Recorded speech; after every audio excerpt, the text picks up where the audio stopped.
Hello दोस्तों, स्वागत है आपका मेरे इस वीडियो में। मैं आपको सिखाऊंगा दूरी और विस्थापन।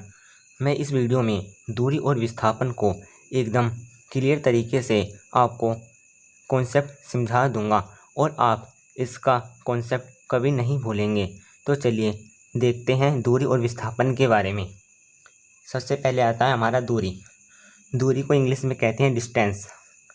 डिस्टेंस दूरी क्या होती है? किसी वस्तु या व्यक्ति द्वारा तय की गई या चली गई कुल पथ की लंबाई को दूरी कहते हैं। दूरी का मात्रक मीटर होता है, यानी किसी वस्तु या व्यक्ति द्वारा तय किए गए पथ की यानी कि रास्ता जो भी होगा उसकी लंबाई को हम दूरी कहते हैं।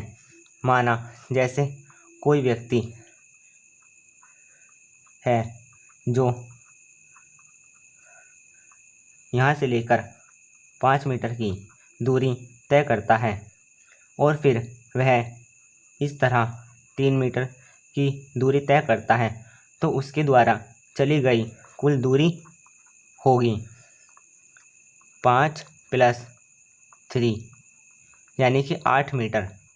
यानी कि वह 8 मीटर की दूरी तय करता है, क्योंकि इसमें लिखा गया है कुल पथ की लंबाई यहाँ से लेकर 5 मीटर और ये 3 मीटर, तो हमारा होगा 8 मीटर।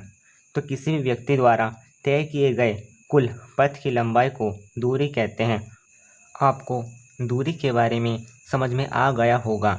यदि कोई व्यक्ति पहले इस तरह 3 मीटर जाता है और फिर वो इसी तरह वापस आ जाता है इस स्थान पर, तो 3 मीटर ये और 3 मीटर ये, उसके द्वारा कुल दूरी होगी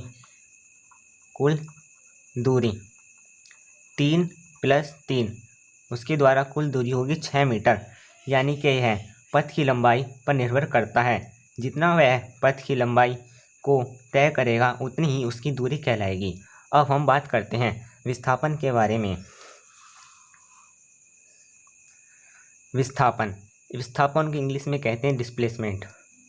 विस्थापन क्या होता है? किसी वस्तु द्वारा अपनी प्रारंभिक स्थिति और अंतिम स्थिति के बीच की न्यूनतम दूरी को विस्थापन कहते हैं और विस्थापन का मात्रक मीटर होता है। विस्थापन और दूरी का मात्रक मीटर ही होता है और इन्हें किलोमीटर में भी मापा जाता है, और यह MKS पद्धति में मात्रक है मीटर का। MKS पद्धति में विस्थापन और मीटर मात्रक होता है दूरी का।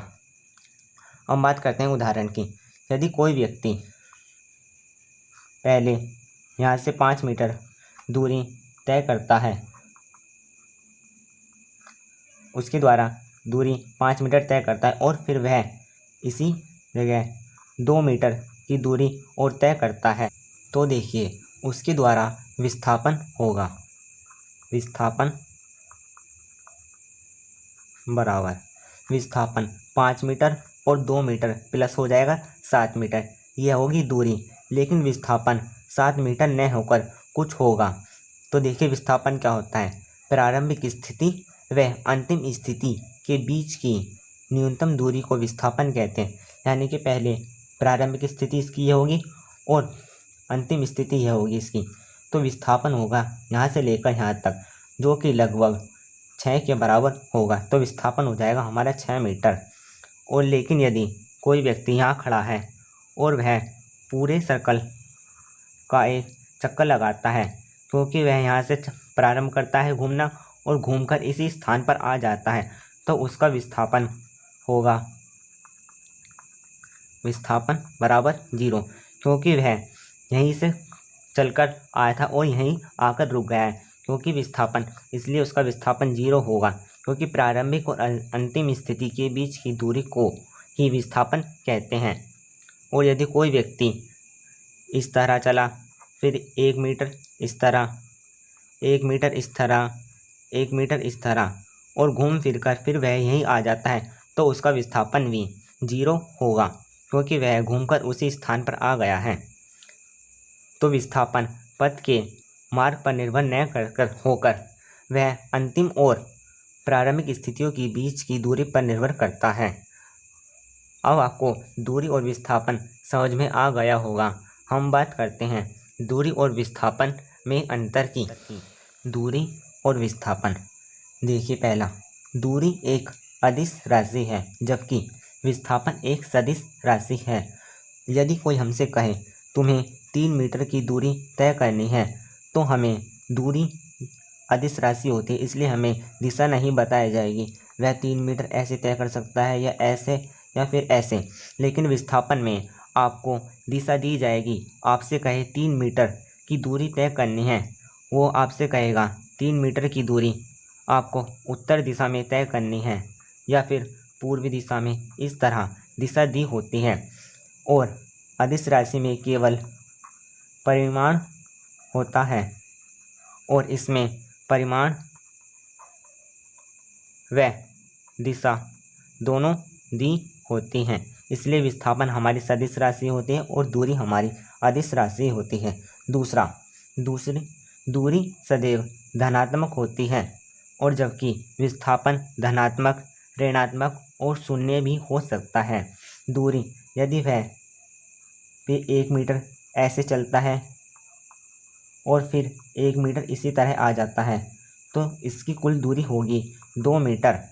और यदि विस्थापन में वह 1 मीटर इस तरह चलता है और 1 मीटर इस तरह, तो उसका विस्थापन शून्य होगा। और धनात्मक भी हो सकता है क्योंकि वह 1 मीटर ऐसे चला फिर 1 मीटर ऐसे, तो उसकी दूरी होगी 2। और ऋणात्मक ऐसे हो सकता है, यदि वह 1 मीटर ऐसे चला और फिर 2 मीटर इस तरह चला, तो उसकी दूरी होगी 1 मीटर ऐसे और 1 मीटर ऐसे, तो 1 - 2 यानी कि -1 मीटर।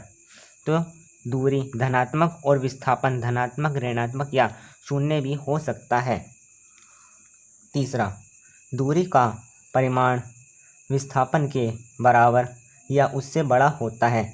यदि हम कहें कि वह 3 मीटर इस तरह चला सीधी रेखा में, तो उसकी दूरी भी यही होगी और उसका विस्थापन भी वही होगा, क्योंकि न्यूनतम पथ की लंबाई को ही विस्थापन कहते हैं और दूरी पथ की लंबाई को कहते हैं। और दूरी हमेशा विस्थापन से बड़ी होती है, उससे छोटी नहीं हो सकती, या तो बराबर हो सकती है और वरना दूरी उससे बड़ी ही रहेगी।